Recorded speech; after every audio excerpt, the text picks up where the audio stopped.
Today I've got a special video to share with you. It's one I've been quite excited to do for a while, and it's actually a phase 2 and a phase 3 solo of the heroic Forbidden Depths raid. So before we get into this run, very quickly on the team and positioning. So the team I use is the one everyone uses. It's Hero, Baymax, Honey Lemon, Bubbles and Sven.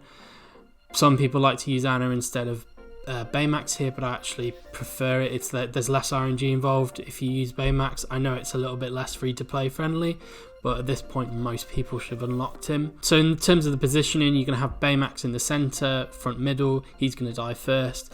Then you have Honey Lemon on the left, she's going to die next. Hero on the right, he's going to then go.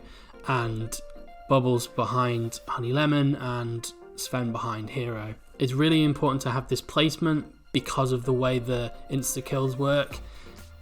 If you can get off a taunt with Baymax, it's always going to go one way, and it's always going to be Honey Lemon next, followed by Hero, Bubbles and then Sven. So in the beginning, first things first is you actually need to check the turn meter of the eels.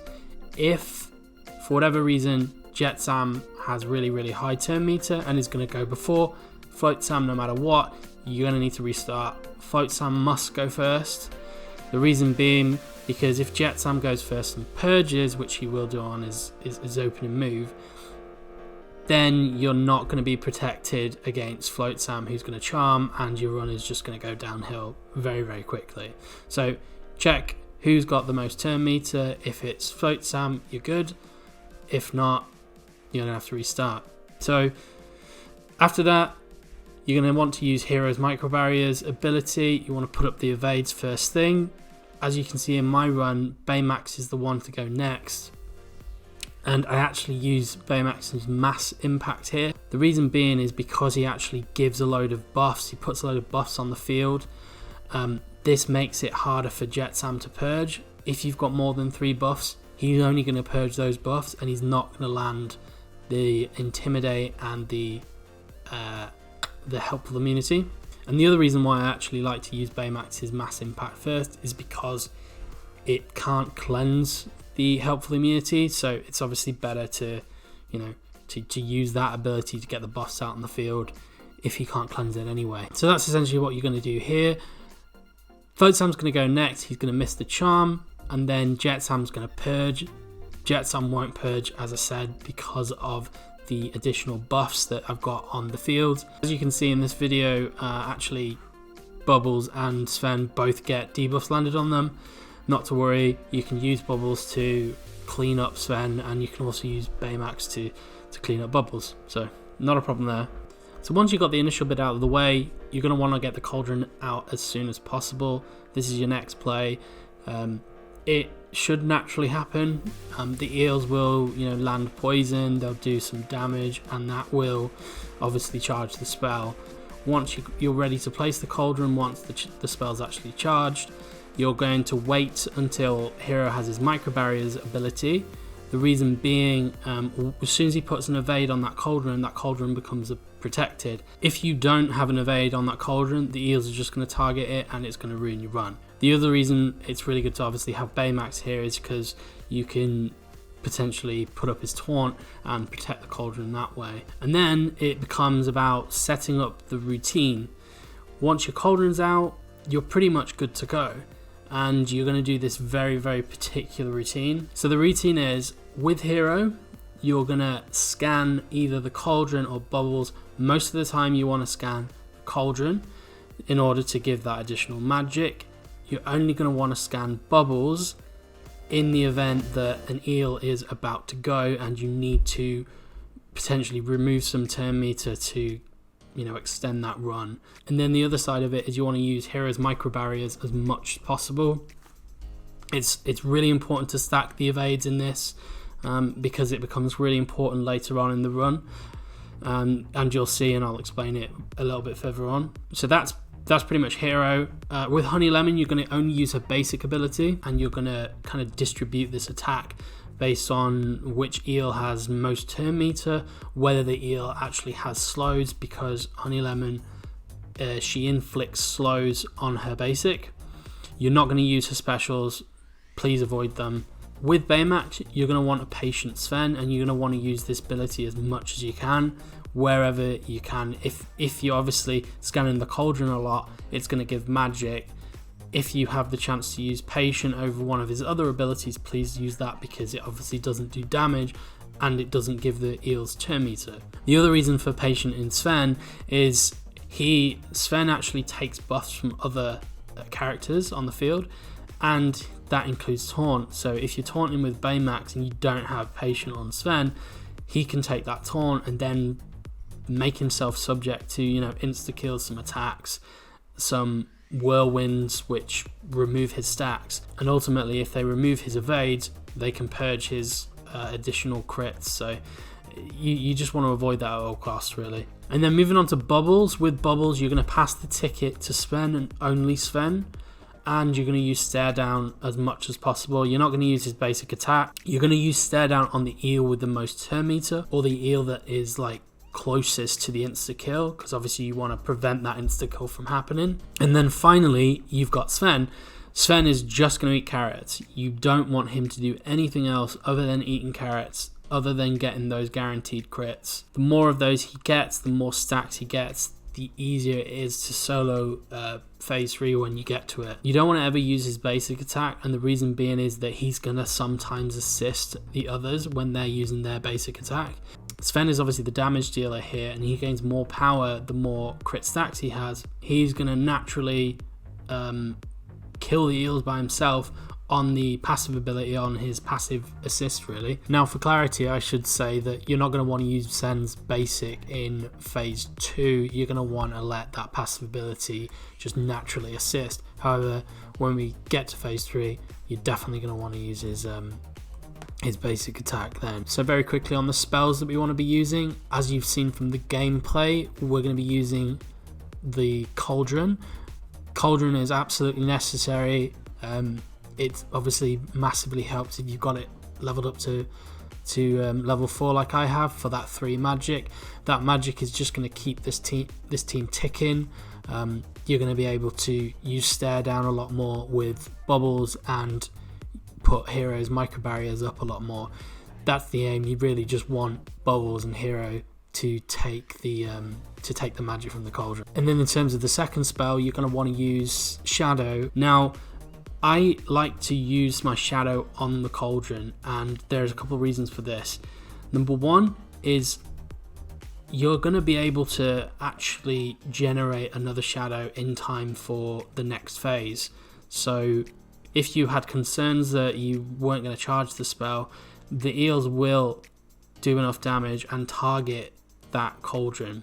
Now you might be wondering, what if they charm that Cauldron? Well, that is a possibility, but this is why you're obviously using Hero as much as possible to get those barriers up, to keep at least one evade on it by the time that Float Sam is going to take a turn and do his charm ability. The reason you want to clone the Cauldron is because you get that extra magic, and the magic is really important in keeping this run going. So as you can see, that's the routine. You're going to effectively use Hero to scan the Cauldron or Bubbles, depending on the turn meter of the eels. You're going to put up those micro barriers as much as possible, get the magic out on the field with Cauldron. You're going to use Honey Lemon's basic, and you're just going to eat carrots with Sven and pass Sven the ticket, so that with tactics he effectively gains the extra stack, the extra crit. So that's your general routine to follow. I'm just going to fast forward ahead this next segment, and I will rejoin you when it starts getting a bit juicy, when Sven has gained enough crit stacks and starts actually doing quite good damage. So I'll be back in a bit.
As you can see, we're up to 50 plus stacks of guaranteed crits on Sven.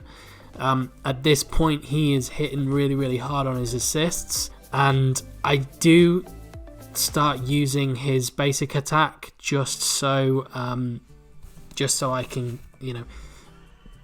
just to give me that comfort to make sure that I am going to get to the next phase, even though, with bubbles there, with at least 2 cauldrons, giving magic, you're pretty comfortable knowing that you're going to get to the next phase.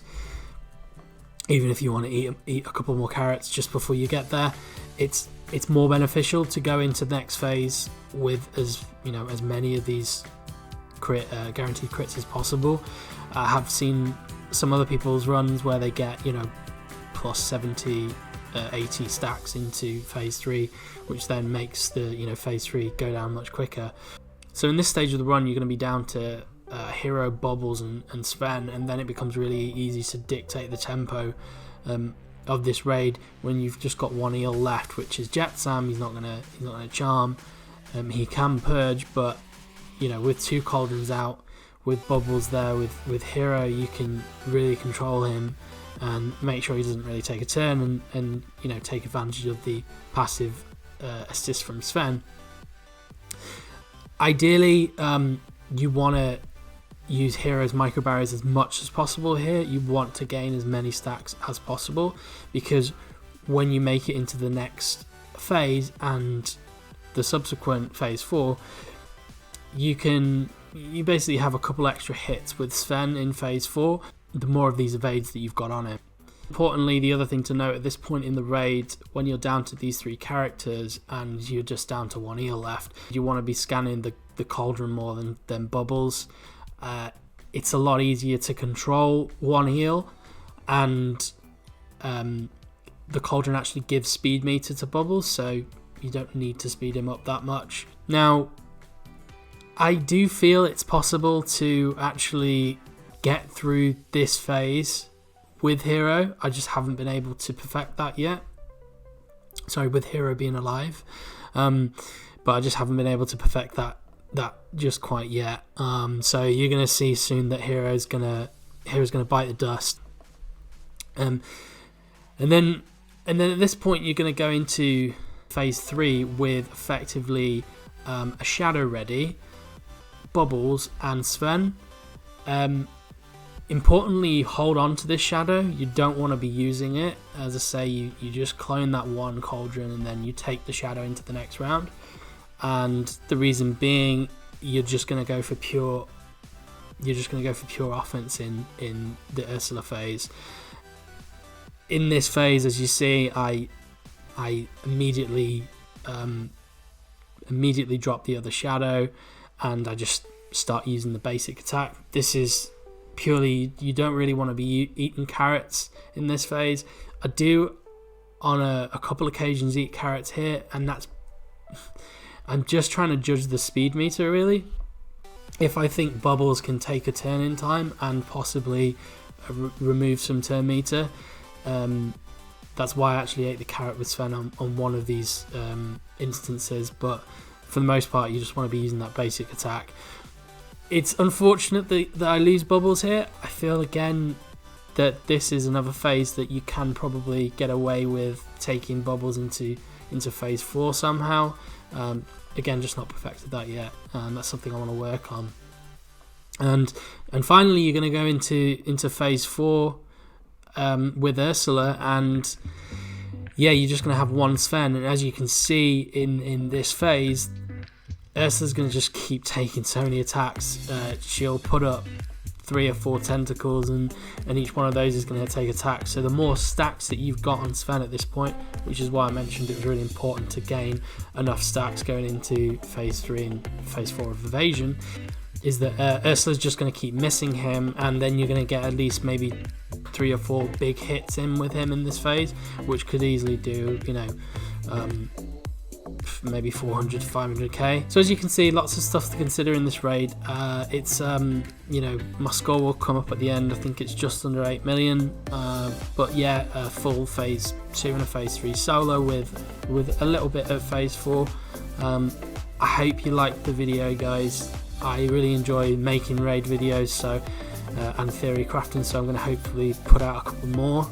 There is a specific team composition that I think can solo from phase 2 to phase 4, which I'm hoping to try to perfect. But this is a fairly easy and reliable way of doing big damage in these 2 phases. And you know, most people know how to use these teams, but there are certain ways to maximize efficiency, is, you know, in terms of what I want to show in this video. Thanks for watching. If you can like and subscribe, that would be great. Share this video. It's there to be used. It's there to be used as a reference point. If you have any questions, just reach out to me in Discord as ever. Thanks for watching, guys.